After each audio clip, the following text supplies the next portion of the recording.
Now, coming up to the virus classification, virus can be basically classified on the basis of symmetry, whether they are enveloped or non-enveloped, whether they contain RNA or DNA as a nucleic acid, and what is their basic affinity towards which system, and what their extracellular infectivity phase is, right? So now, very first, viruses can be classified based upon symmetry, envelope, whether they are enveloped or they are non-enveloped, that is enveloped by a layer of caspid which protects the virus basically, and or whether they are non-enveloped. Now coming up to the symmetry. Now symmetry basic, there are two types of symmetry, that is icosahedral, that is they are having kind of an 8 triangles as drawn in the 3D structure, or they are helical. Now both this symmetry is present in enveloped virus and non-enveloped virus, right? So this makes, and there is a third kind of an symmetry which is present, that is a complex symmetry which contains an envelope, partly there is a icosahedral symmetry and partly there is an helical symmetry.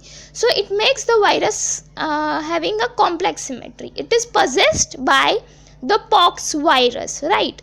So this makes basically 5 type of structured of virus, that is enveloped icosahedral or non-enveloped icosahedral, enveloped helical or non-enveloped helical type, and a complex type, right? Remember, so there are 5 types based upon like this. Okay, now coming up to what they contain, whether they are RNA virus or they are DNA virus. As I said, there cannot be 2 at the time.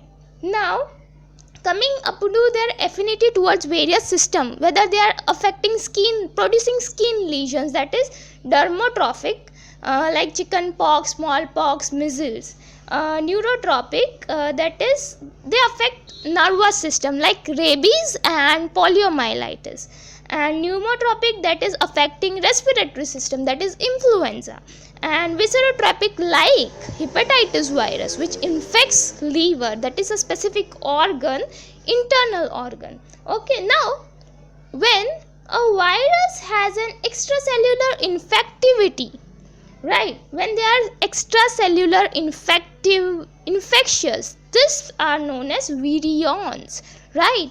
Now when the virus, they are the subviral agents, those have an absence of apparent extracellular phase, right? There is no extracellular phase of infection. These are known as virioids. And there is a third very specific and a naughty kind of a viral kind of in particles. They are known as infectious proteins, which are known as prions. They are particles with absence of detectable nucleic acid, because they repeatedly variably change their structure, so you cannot know whether they are RNAs or DNAs. You cannot find out their typical nucleic acid structure. Now coming up to the non-enveloped virus, there are DNA virus we can remember as PAP, that is Papova, Adeno and Parvo, and RNA virus, that is PCR, that is Picorna, Kelsey and Rio. So the largest virus is pox, the smallest virus is Parvo B19, and the smallest RNA virus is Picorna. Clear?